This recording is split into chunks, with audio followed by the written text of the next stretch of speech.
There'd be a lot of poop in my hands.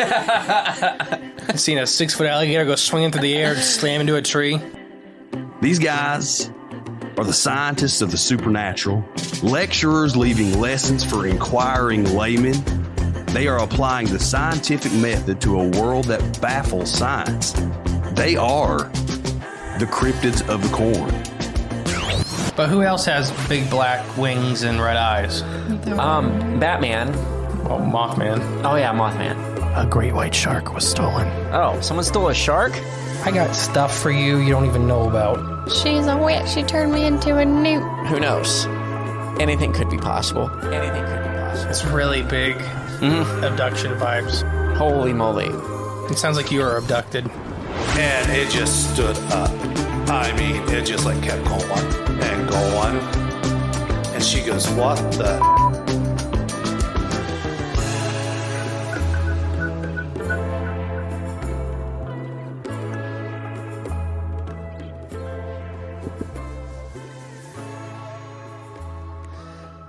Hello, and welcome back to the Corn Podcast. I am the great and powerful Mr. E. And I am Just Jay today. Just Jay. You've been picking that one a lot. I like Just Jay. And this is a bonus episode this week. It's going to be an event highlight. We've done these before, so you guys know what it is. This is one we are super excited for. We first started talking about it with these guys before Crypticon last year. I'm trying to think when we seen them before Crypticon, because they mentioned it. Before CryptidCon? Yeah. Anyways, it's gonna be a super exciting event. But Jay's gonna introduce our guest. It's gonna help us get through, introduce this event. So go ahead, Jay. Well, we are joined by author and illustrator, event organizer, Cryptid Comforts founder and creator, Lisa Russell. So welcome to the show, Lisa. Hi, Lisa. Hi, how are you? Oh, living the dream. We're super excited to have you on. I'm excited to be here. This is an event we're super excited for. This is Emily's favorite cryptid. Yep. It's SQUONKAPALOOZA. Woo! Right, I said the name right. Yes. Okay. you did. I'm famous. Yeah, originally it was going to be Squonk Fest, but we thought SQUONKAPALOOZA seemed a little more festive, so this event, it's happening this August, and it's an event that I am co-hosting with Joe of Cryptoteology, and we've been working on this for a while now. We started the planning last May, and we just recently pinned down our location, opened up our vendor apps, and getting it all together. The event itself will be August 26th in Johnstown, Pennsylvania. Awesome stuff. So let's start from the top. So you have vendors' applications open. We have a lot of listeners that host their own businesses and stuff like that. So let's talk about like that if you don't mind. With table fees, all that kind of stuff. Yeah, our vendor fee is $50, and that includes the license to the city that we're going to pay. Basically, everyone has to have a peddler's fee there of $20 to sell in the city. So that's included in the vendor fee of $50. That's a 10 by 10 space for the creator. And we also have sponsorship levels available that also offer a booth along with other things to entice people, like t-shirts and goodie bags and fun stuff, getting their logo put on things and all of that fun stuff. So lots of sponsorship available. We've got about 10 to 12 vendor booths still open. Wow. So filling up kind of quick. That was fast. I mean, didn't you guys, so upon recording this, it was just opened up like last week, right? Right. Wow. Filling up fast. Yeah, I'm glad I think we got on it the first night. Yeah. We're sponsors, vendors, all that fun stuff. Definitely it's a good event to sponsor. We've sponsored several other events in the past, but it's just fun, and we love seeing these events get going, especially everybody at home knows this is Emily, my wife's favorite cryptid. Right, the squonk. We're sitting here with Cryptid Comforts, Stuffed Squonk, and the Squonk book you guys did, and it's freaking awesome. Emily, just this little... Thank you so much. She gets pretty excited anytime she sees any squonk related merch, or she likes. Well, I have plenty of. Yeah. Oh, she was wearing your squonk mask at Crypticon. Oh yeah, Because I think the Hodag store brought them down. that makes sense. Yeah, I missed Crypticon this year, unfortunately. Or last year. Yeah, we do the same thing where it's like this past season. Yeah, there we Yeah, go. past Crypticon I missed. I plan to do it again this year though. It's my schedule is kind of tricky because I'm living in Colorado, but I tour for all these events out east. So and it's really fun kind of planning an event in Pennsylvania when I'm in Colorado. So Yeah. that's why Joe is there. He has boots on the ground to do stuff around town while I work on all of the stuff from afar, like dealing with the vendor applications and, the money and, stuff like that. And so I'm doing more of the things that you can do online, whereas he's actually boots on the ground, able to do things in town, like get us a location and like that. So like you said, the vendor booth, $50 is freaking great. I'll tell you that. We do all, and you do a bunch of events. We do a bunch of events. Oh yeah, $50 is probably about as cheap as they're going to come. I'm trying to think of all the tables we pay for and stuff. And it doesn't matter how big or small the event is. Tables are expensive at these things for creators and stuff like that. So it's a really good. I see these events where they're charging, ridiculous amounts for vendor fees, and I'm like, well, that really cuts into someone's profit, and it happens to be an event where you're not pulling that much money, like, because you also pay for travel and things like that. So as a vendor who travels for events, I never wanted it to be a high vendor fee. I want to make sure, all of the money that we are bringing in from vendor fees goes directly to advertising and entertainment. So we're not trying to make money off of it. We're both going to be selling our own merch at the event as well, and that's how we're going to make money at the event. So for us, it's about getting an event together that honors the Squonk and other cryptids and just having fun. And I've always had in my mind kind of what, as someone who does a bunch of events, I think about how I would like an event to be and things that I would like to see at an event that I don't see. It's always, lots of speakers, which is fantastic, and then lots of vendors. And that's usually, what you see at these events. So for me, I really wanted it to go more other sources of entertainment. And at the Hodag festival last year, they did this recreation of like the old Hodag shows that used to take place at the fair. And I was like, oh, that's so fun. And, like Ben always has like games out that you can play. And so, a lot of working with Ben also has been very inspiring for me as far as like how I want to grow what I'm doing. And he really inspired me to get a mascot suit of the Squonk because of his Hodag mascot suit. So I feel like, definitely taking a little of his playfulness and getting that more into my business as well has been really awesome and fun. But so what I wanted for an event was to kind of make it like a carnival style where there will be lots of games to play. And I'm hoping, which this would also be part of what vendor fees go to and sponsors if we get enough, to hire like roaming entertainers like stilt walkers and jugglers and things like that. I want to do that. I want to make it an event, and I don't want people who come to have to pay for anything except spend money at vendor booths. So all of the entertainment's free. So, we're going to have speakers. We're going to have some films, and that's all going to be free. But they'll have the concession stand open at the theater so people can buy food and stuff. They can give donations at the theater. But we're providing that entertainment to people for free. And the games will be free to play. So we're making it, where people will spend their money hopefully just with the vendors and buying food and supporting the community rather than trying to make money off of the entertainment.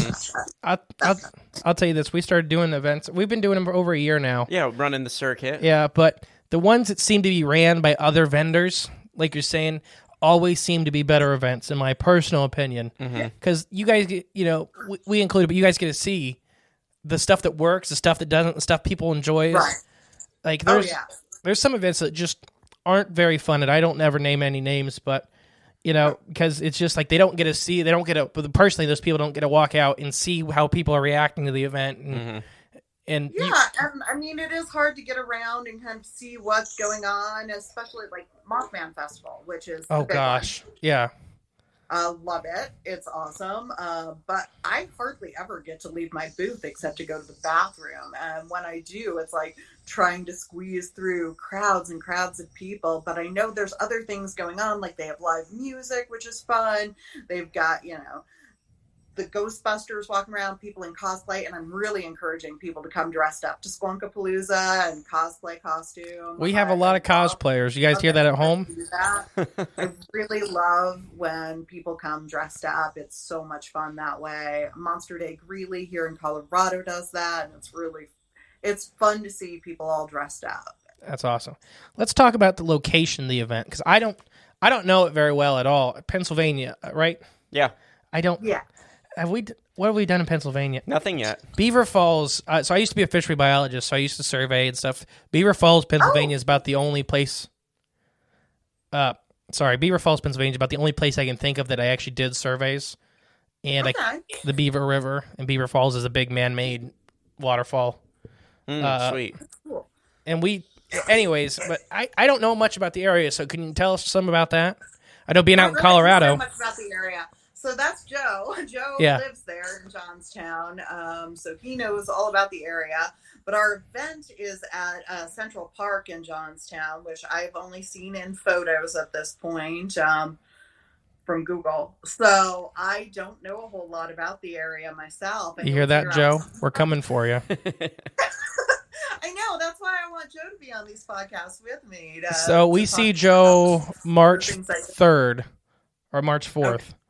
So It's only a couple hours from us. Yeah. That's awesome. Okay. So I'm going to harass Joe about that. Okay. Getting him on the show. He can get away with these other shows not coming on, not with us. We literally see him 6 or 7 times a year. Yeah, we'll twist his arm. I'll hold up a microphone. But yeah, so it's going to be an outside event, right? Yeah. Yeah, the main vendor area will be at the park there, and then we'll have the theater also where we'll show some films and have our speakers set up. Awesome. Nice. So, and we're looking now at potentially working with a music venue also, because we've had a lot of bands show interest, a lot of metal and punk bands, which I'm super stoked about. We actually were joking the other day that we should have just thrown a metal festival because we've gotten so many bands interested. Yeah. It's surprising how many cryptid themed metal bands there are in that area. Will any of them be covering the song Squonk by Genesis?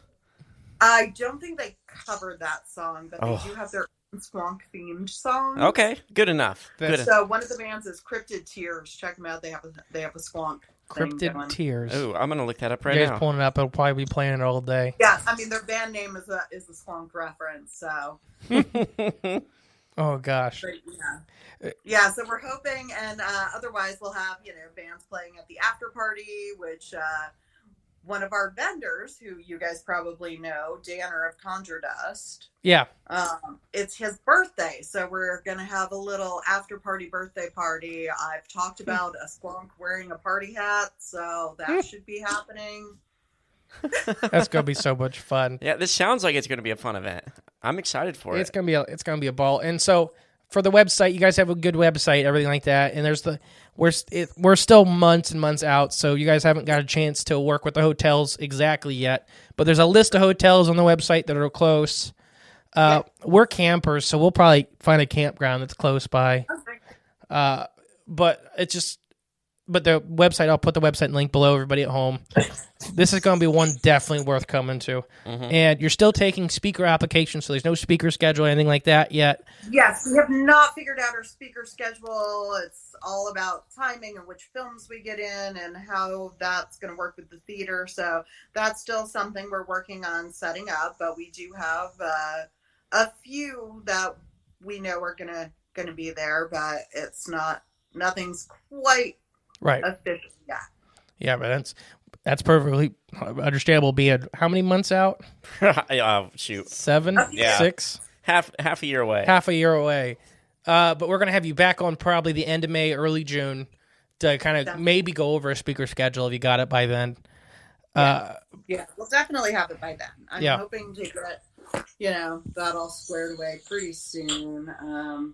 And there are a couple people who are still trying to figure out, like, if they can come out to be speakers, or if, because people have kids and that time of year, going back to school, it's a lot. So there's still a few people who want to maybe come out who might be able to, who might not be able to. And so kind of waiting for a little more definitive answer on some of those things. But it's going to be a crazy event. Yeah, this may be a great event for you to bring your kids to right before they go back to school. I would say bring them. Yeah. It's definitely kid-friendly. We're going to do, because, as you guys have mentioned, I wrote a children's book about the squonk. Mm-hmm. Why so sad, Squonk? Why so sad, Squonk? And that book means a lot to me. It's the one thing I've probably worked harder on than anything in my life, and I'm really proud of that.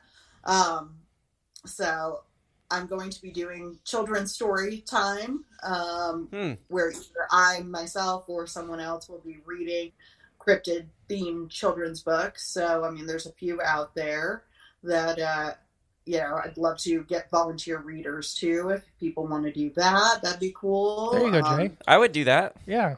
Awesome. Yeah. We would love to have some people read to the children, and we're going to do that in there's a gazebo there in the park. So we're going to do children's story hour with different cryptid themed children's books. One of my favorites I plan to bring maybe is, Please Don't Eat Me, Chupacabra.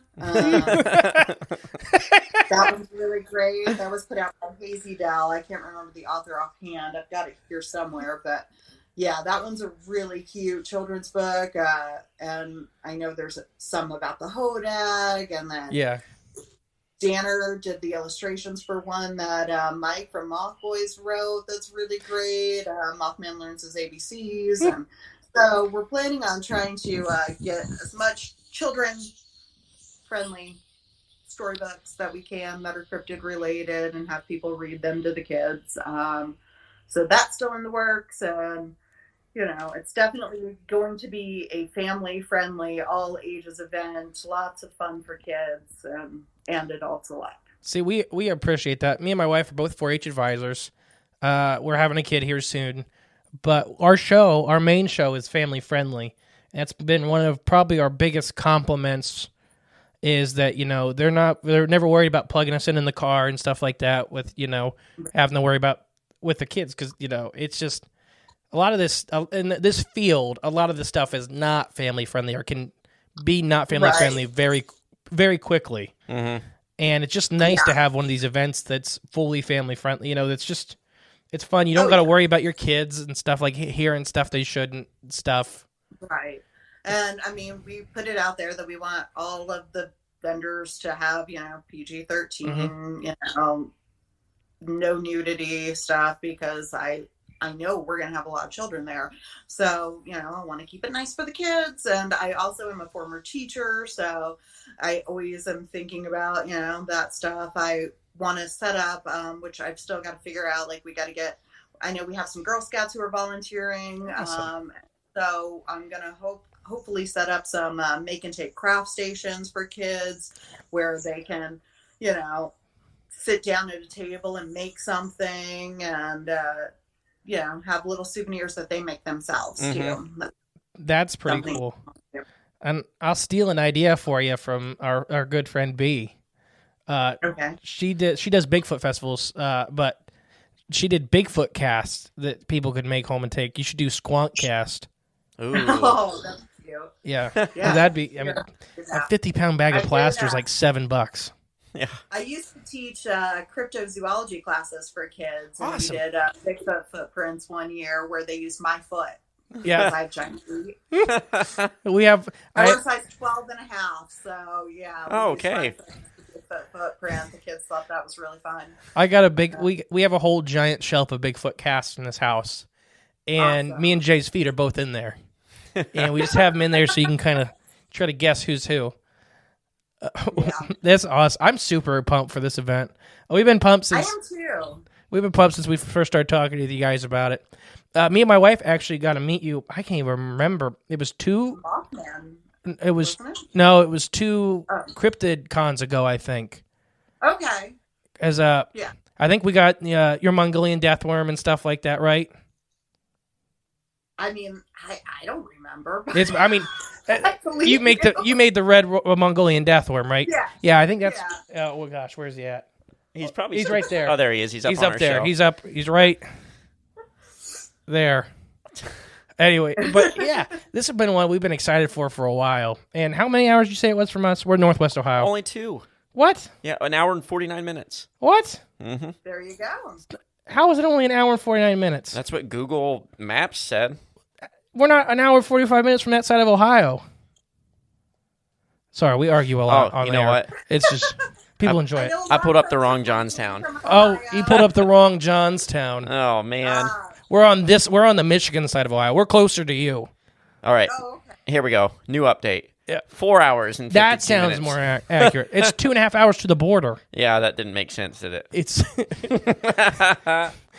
it's in the middle of Ohio, but it's in Pennsylvania. Yeah. It's on the other side of Pittsburgh. Okay. It's about Yeah, that's central. not too far. That's yeah, actually where Beaver Falls is. perfect. It's right Because between we used to eat dinner in Pittsburgh. right in the middle, smack dab in the middle of Pittsburgh and Harrisburg. This is going to be such a fun event. Bless you. Straight to heaven. Thank you. No, it's going to be such a fun event. The Squonk's such a fun cryptid. That's, it idolizes that lumberjack folklore and all that. Yeah. It's some of the funnest cryptids. No, and I mean, that's one of my favorite, I got really into the Fearsome Creatures of the Lumberwoods I'm series. looking at the book right now. Yep, up on the shelf. I love it, and it's so fun. There are a few different versions of it that I enjoy, but the fact that came out in 1910 originally, and so some of these are getting a resurgence after a very long time. Like the Hodag's mentioned in that, but the Hodag has a very rich back history of how it came to be, and if you guys haven't been to Rhineland or Wisconsin, go there because it's amazing. That town cares more about their monster than anywhere else I've ever seen. I mean, they only got a 50-foot Hodag in front of their welcome center. It's a school They mascot. have Hodag literally on everything. It's on the police cars. It's on the ambulance. That town is so cool, and it's just a beautiful place to be. I go out there every year now. I've been doing that for a while. Yeah, I love it there. So I'll be at the Hodag Heritage Festival also this year. I did that last year, and that's When is that? Joe and I actually started planning this event at Hodag Heritage last year. Oh, okay. Awesome. Real quick, when is the Hodag event? That is May 20th. That'd be a hard one to swing Yeah, it might be. this year. My wife's due June 17th. Okay. So maybe I'll have to send you up there with the box. Yeah. Quite the car ride for her. Yeah. Oh gosh, yeah. But anything that we forgot about Squonk Fest? I know we're still at some of the earlier workings and stuff like that, but it's going to be such a fun one. This is one everybody at home you do not want to miss. Correct. And we have a lot of Appalachian listeners. So it's right up your alley. So excited for it. You know what I should do is, for those who don't know about the Squonk, I should talk a little about Please the do. Squonk. So the Squonk, as I mentioned, was in the book Fearsome Creatures of the Lumberwoods that came out in 1910, and it is considered to be the ugliest creature in the world. So sad because I think he's adorable, but yeah, basically this is a sad little creature who is, his skin doesn't fit, it's all loose and warty, and poor guy just can't catch a break. So he cries all the time because of his low self-esteem, which is terrible. And that's why we're throwing a festival in his honor, is to hopefully boost his self-esteem and cheer him up a bit, turn that frown upside down. But he's said to live in the northern hemlock forest in Pennsylvania. And the best way to find a squonk, if you're, interested in going looking, which I am, you want to go when it hasn't rained for a while, because then you'll notice puddles that shouldn't be there because there hasn't been rain. So you'll follow the puddles, and you want to listen really closely for a sad sound out in the woods. It's going to be kind of a low sobbing, like a squirrel, that kind of sound. And so you'll follow the puddles, and then you might happen upon a little squonk. But you can't capture a squonk, because if you tried, if you were to say sneak up behind it and throw it in a sack, it would cry so much it would dissolve itself. So it really is just the saddest creature in the world, which was why I was so inspired by it to write a children's book about it, because I thought it needed a little body positivity and a little self-esteem boost. So, and in my book, Dogman, who have also been seen in the area, that's one of the reasons I chose Dogman as my secondary character, because they're known to be in the area. So it would make sense that they would run into each other in the woods. But also that Dogman is considered vicious, ferocious kind of cryptid. And so the idea that, you know, we stereotype people, things, animals, as being that way. And in the book, he's very kind and gentle and sweet. And I that was really important to me, is to show that, you know, that aspect too. So that's why Dogman is a secondary character, and yeah. Even the dog man has a soft side. Absolutely. I do like how the characters in the book look just like your little creature or your cryptid comforts. They look the same.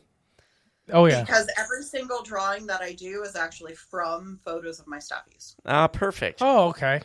I was wondering which way it went.